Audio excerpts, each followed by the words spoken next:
Hello everyone and welcome to another episode of the McGonagall Boxing Podcast. Wow, oh wow, what a fight. Now I know the world and his wife is probably commentating on wilderfury, and rightly so. It was an absolute classic last night in Vegas. I was up 5 o'clock watching it, didn't go to bed till 7 in the morning, just absolute adrenaline kicking through, still is. Brilliant fight. Edge of the seat excitement.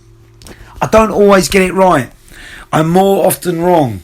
But I have to say, I'm giving myself a big pat on the back today because I was spot on.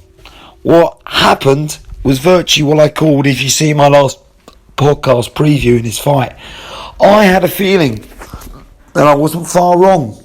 Wilder would start early. He almost wanted to try and make it a 4-round fight. That was evident with the size he packed on. Over 230 pounds, Wilder. That's a lot of mass for a man who's not really meant to be probably over 215, 220 maximum for his premium weight. So I knew, okay, he's trying to bulk up to negate some of Fury's size, his strength. So when they get in the clinch, when Fury leans on him, he's big enough and strong enough to fight back, to push Fury back. And in some ways that was helped him. In other ways that cursed him. And I'll get into that a bit later. But I knew the jab was effective early. Wilder rather foolishly was giving that away in his Instagram post before the fight, and I said he's probably going to target the body.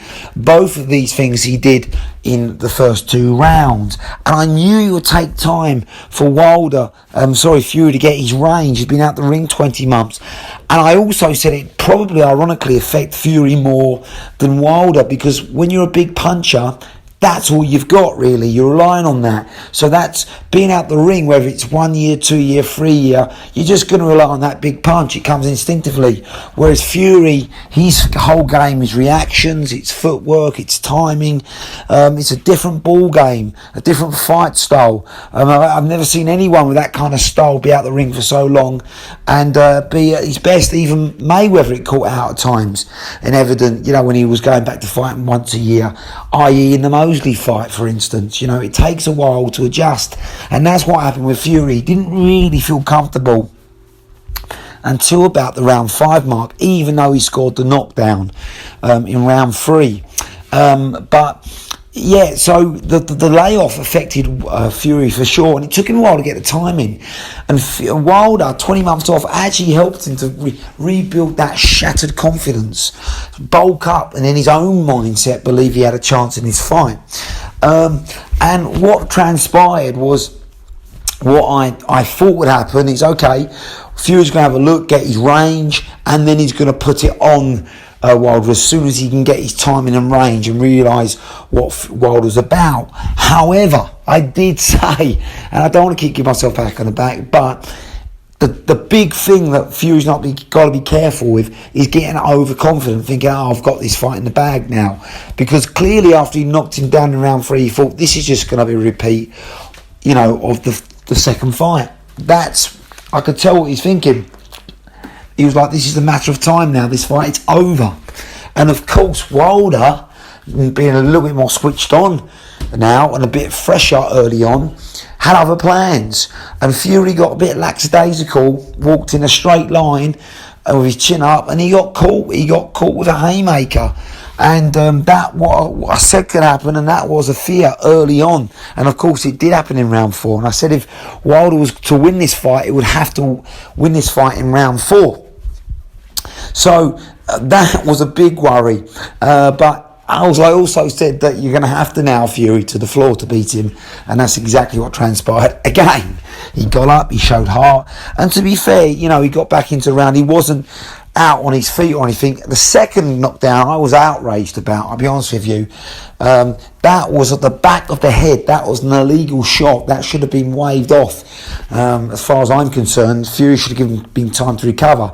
But these things happen in a rough and tough fight, especially away from home in Vegas, when the majority of the crowd were very pro Wilder.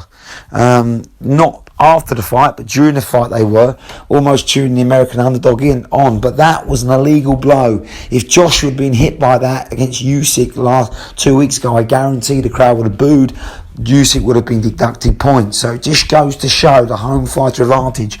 So as far as I'm concerned, I do not count that as a knockdown. As a back of the head, it was illegal, but the first one was flush. It was a beautiful right hand from Wilder.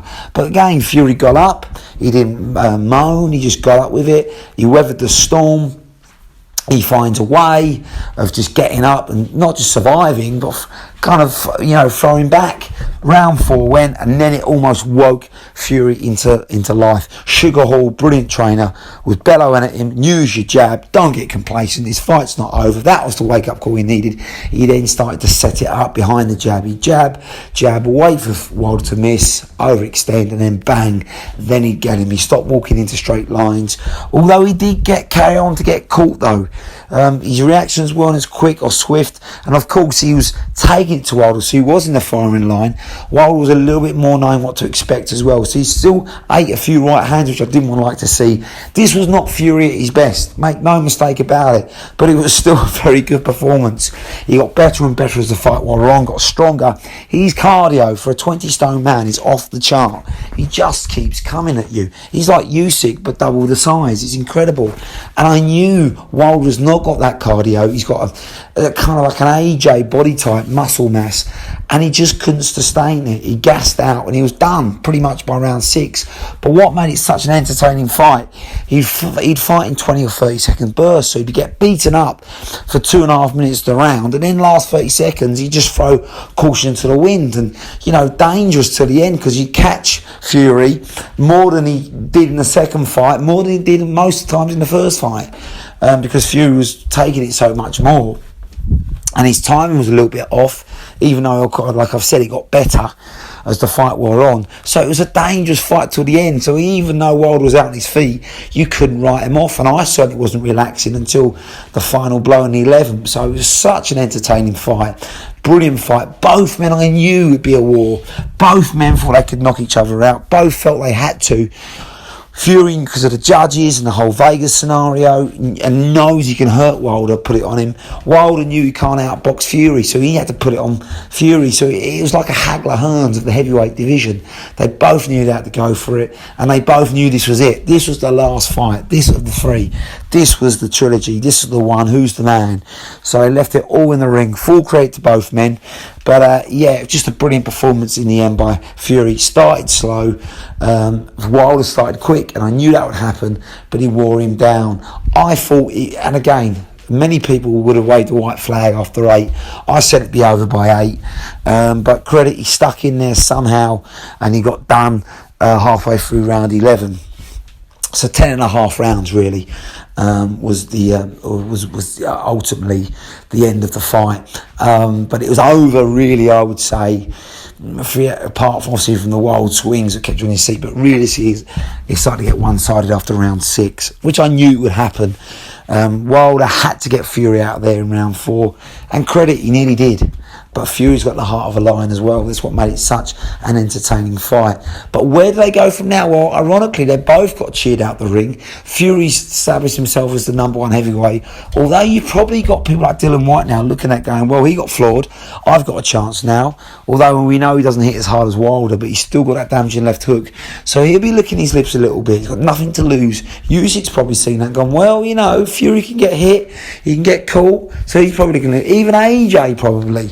But also, for me, Wilder's shown that he can beat Usyk, Whyte, Fury, all of these guys at 230. Ironically, the weight that probably caused him problems against Fury, because he was never going to be outsized Fury, so he should have just stayed at 220, I think. He'd have been quicker, more explosive, and he still got bullied, didn't he, in the clinch? So I don't understand that. But against AJ in a firefight, that might help him.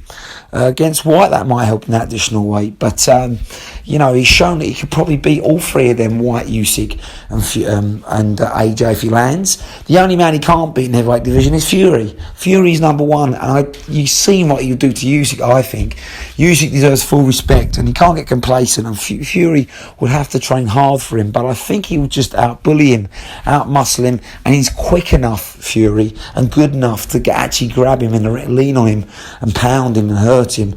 And I don't think Usyk, especially if the fight gets made either in Vegas or the UK, would get a decision off Fury. I just don't think so. It could easily go to 12 rounds, but I think Fury could easily beat him up as well. So I'd have to fancy Fury. I think he's the best heavyweight in the world, bar none, right now.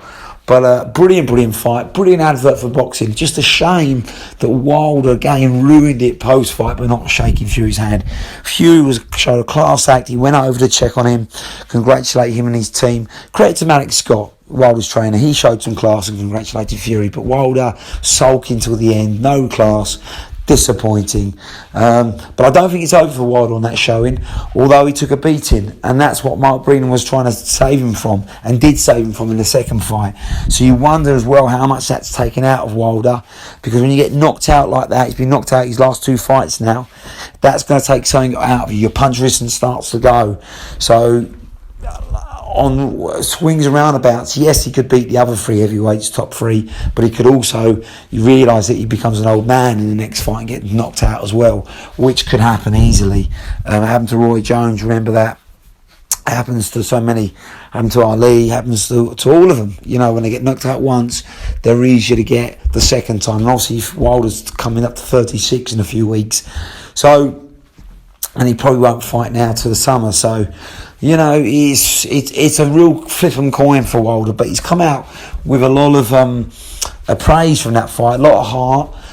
He gave it his all. You can't knock him for that. And I do think he's got 1 or 2 fights left in him. I don't think it's over for Wilder. Whereas had he been battered and stopped in round 3, then I think it may well have been. So, but as for Fury, I think he's got to obviously defend his boundary now. I think Dillian Whyte, as long as he gets past Otto Wallin, which I expect he will do, probably by knockout, I think.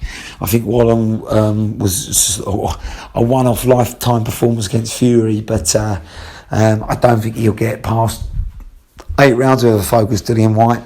I don't think Dillian Whyte's going to slip up again. But I think Fury will beat Whyte, and then he'll set up the not the rematch, the unification after Usyk has a rematch with Joshua. So it's either Usyk or Joshua for Fury after defending his mandatory against Whyte, which I think he will do because there's been a lot of back and forth with Whyte, so he'll want to put that to bed. And then I think, which he probably will do, my money's on him. 2 tough fights there, by the way. He'll have to be switched on against Whyte, and he'll have to be very switched on against Usyk or Joshua. But I think once he wins that and wins the unification, he might then have a one last fight in his hometown, maybe, of Manchester against good friend Chisora or even Parker, and then I think it's farewell. So I think Fury, looking at this, has probably got 3 more fights, which is a good age. You'll probably take him to 34, possibly 35, and I don't think Fury, now he's 33, will go past 35. So we're probably looking maximum 2 more years for Fury before he bows out. And fantastic career, and I'd love to see him finish as the undisputed champion, and I think he will stick around to try and do that. And if he does do that, wins the last 2-3 fights of his career, then rightly so. For me, he goes down up there, yes, I've said it, up there with Lennox Lewis as the British, and Joe Kazagi as the greatest British boxer of all time. Elevates himself over Naz and Hatton, and he's in that echelon, that high echelon. And for me, it puts himself in the top 10 heavyweights of all time if you can unify it, because he's shown everything a true great heavyweight needs to do. And he can do everything. He can fight, he can move, and he's got heart, he's got skill, he's got will, he's got a brain. So he deserves to be right up there with, for me, in the top 10. Unbelievable fighter. But Wilder deserves a lot of credit, and for me that trilogy goes down up there with Holyfield, Bowe, Ali, Fraser. That's how good that was. And don't forget, I mean, Wilder, for 2 of them, 3 of them fights, was very competitive and nearly beat Fury. So it was competitive. A draw, although many think Fury won, and 2 wins for Fury. But a brilliant, entertaining trilogy up there with the greats of the heavyweight tradition for me. And, you know, these 2 will go in the Boxing Hall of Fame one day. And I just hope, as Wilder gets older and mellows, you'll give Fury the respect that Fury tried to show him. But fantastic fight, Boxing is well and truly alive. Since the dark days of the Klitschko reign, heavyweight boxing is now back on the map, and it's a brilliant, brilliant time to be a boxer. Credit both fighters. We roll on the heavyweight division. I cannot wait for the next year or two. It's going to be electric in the heavyweight division. Well done, Gypsy King, Tyson Fury. You are the man, sir.